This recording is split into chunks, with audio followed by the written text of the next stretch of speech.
تاریخ پڑھ کے دیکھیں، سیاست کے میدان میں جو جنگیں بادشاہوں نے ہار دیں، وہ ہاری ہوئی جنگیں صوفیاء نے جیت کر دکھائی ہیں۔ تلوار سے سر جھکایا جا سکتا ہے، دل نہیں جھکایا جا سکتا، دل کردار کے آگے ہی جھکتا ہے۔ شہاب الدین غوری جب جنگ ہار کے واپس جا چکا ہے تو خواجہ معین الدین چشتی تشریف لا رہے ہیں۔ ہاری ہوئی جنگ خواجہ صاحب نے جیت کے دکھائی ہے۔ مدینہ منورہ سے حکم ہوا ہے کہ اجمیر جا کے میرے دین کا پرچم بلند کرو۔ جس راستے سے خواجہ صاحب تشریف لائے ہیں، راستے میں آپ تبلیغ کرتے ہوئے آئے اور لوگوں کو اسلام سے روشناس کراتے ہوئے اور داخل اسلام کرتے ہوئے گمراہی اور غفلت سے نکالتے ہوئے آئے۔ جن راہوں سے گزرے ہیں ان راہوں کو بھی مہکاتے ہوئے آئے ہیں۔ علاقہ سبزوار میں آپ ایک باغ میں تشریف فرما ہیں۔ آپ کا معمول تھا کہ شکار سے جو گوشت حاصل ہوتا اس کو بھون کے استعمال فرما لیتے۔ مسلسل سفر میں تھے تو علاقہ سبزوار ایک باغ میں خواجہ صاحب تشریف فرما ہے۔ چند ایک آپ کے رفقا خدام بھی ساتھ تھے۔ اس علاقے کا جو حاکم تھا اس کا نام تھا شیخ یادگار محمد۔ یہ نواب تھا، حاکم تھا اس علاقے کا۔ اور جس باغ میں خواجہ صاحب نے ڈیرا لگایا، کچھ دیر قیام کرنے کے لیے، مستقل ڈیرا تو نہیں تھا، سفر میں تھے، اسی باغ میں شیخ یادگار محمد بھی سیر کرنے آتا تھا۔ تالاب کے کنارے اس کی مسند تھی، وہاں بیٹھتا تھا اور عیش و عشرت کی محفل منعقد کرتا تھا۔ ادھر خواجہ صاحب باغ میں آ کے تشریف فرما ہوئے، آپ کے درویش کھانا تیار کر رہے ہیں۔ ادھر شیخ یادگار محمد جو کہ اس علاقہ سبزوار کا حاکم ہے وہ آ گیا۔ اس کے جو ملازم تھے جن کی ڈیوٹی تھی باغ کی صفائی کی اور باغ کا خیال رکھنے کی، وہ دوڑے ہوئے آئے خواجہ صاحب کے پاس اور کہنے لگے کہ حاکم آ گیا ہے باغ کی سیر کرنے، تو آپ باغ سے نکلیں۔ خواجہ صاحب نے فرمایا میں تو اپنی جگہ سے نہیں اٹھوں گا، میں تو جہاں بیٹھا ہوں یہاں ہی بیٹھا رہوں گا۔ انہوں نے کہا یہ جو شیخ یادگار محمد آ رہا ہے یہ ایک ظالم انسان ہے، بد عقیدہ ہے، صحابہ کرام کی بے ادبی کرتا ہے، بالخصوص سیدنا صدیق اکبر فاروق اعظم رضی اللہ تعالیٰ عنہما کو نہیں مانتا، تو یہ آپ کا ادب نہیں کرے گا، بہتر ہے آپ اٹھ کے چلے جائیں۔ خواجہ صاحب نے فرمایا تم چلے جاؤ اور دیکھو میرا رب کیا کرتا ہے، اللہ کی قدرت کے نظارے کرو۔ اب وہ ڈر کے مارے بادشاہ کے پاس نہیں جا رہے، حاکم کے پاس، اور خواجہ صاحب کو بھی اٹھا نہیں پا رہے۔ اتنی دیر میں حاکم باغ کے دروازے تک پہنچ گیا۔ اس نے پوچھا یہ کون لوگ ہیں جو باغ میں پہلے سے ہی بیٹھے ہوئے ہیں؟ بتایا گیا کچھ فقیر ہیں، سفر کر رہے ہیں، باغ میں بیٹھ گئے ہیں۔ وہ سواری پہ تھا، گھوڑے کو دوڑاتے ہوئے خواجہ صاحب کے سامنے آ گیا، آپ زمین پہ تشریف فرما تھے۔ اس نے کہا آپ کون ہیں؟ فرمایا اللہ کے بندے ہیں، جیسے تم اللہ کے بندے ہو ہم بھی اللہ کے بندے ہیں۔ اس نے کہا میری طرح تو تم نہیں ہو، میں تو نواب ہوں، میں تو اس علاقے کا حاکم ہوں، اور آپ تو فقیر ہیں اور کہتے ہیں میری طرح ہیں۔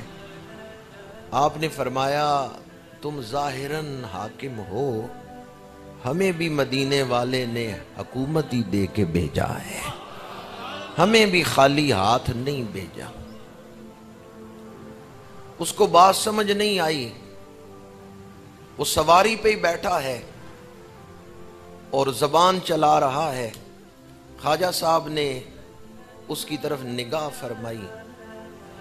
اس نے کہا میری حکومت تو آپ دیکھ رہے ہیں، یہ سبزوار شہر میں، اس علاقے میں میری حکومت تو آپ دیکھ رہے ہیں، اپنی حکومت بھی دکھا سکتے ہیں.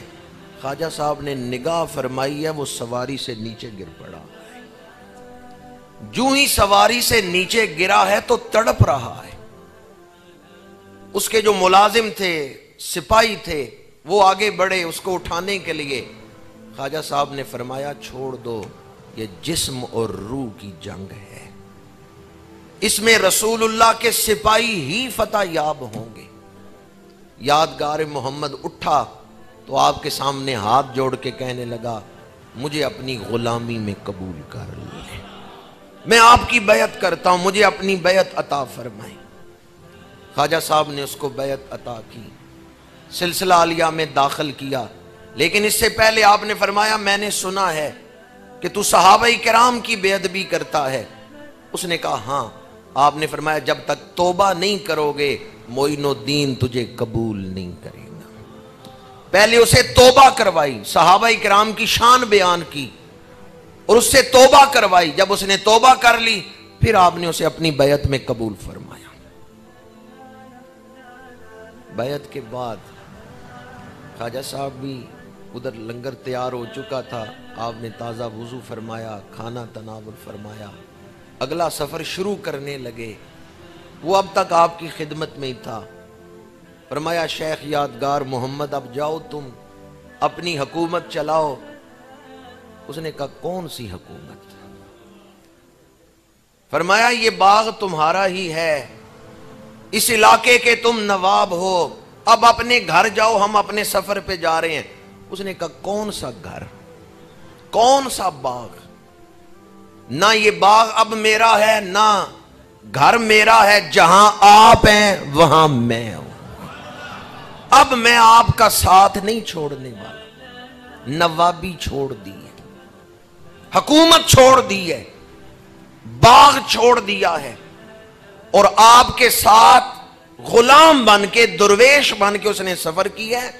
اور آج اس کی قبر اجمیر شریف میں اسی احاطے میں موجود ہے. ساری زندگی آپ کی غلامی میں گزاری، لیکن ملاقات سے پہلے کیا تھا، ملاقات کے بعد کیا رنگ چڑھا ہے. حضرت خواجہ صاحب نے اس کا دل بدل دیا ہے، اس کی کیفیت کو بدل دیا ہے.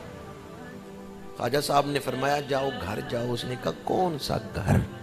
اب میرا گھر آپ کے قدموں میں ہی ہے. اے باغ بہاراں تے گلزاراں بن یاراں کس کاری. آپ نہ نظر آئیں تو باغ کس کام کی، آپ کا قرب نہ ملے، آپ کی زیارت نہ ہو تو یہ حکومت کس کام کی. آپ نے فرمایا میں تو اجمیر جا رہا ہوں.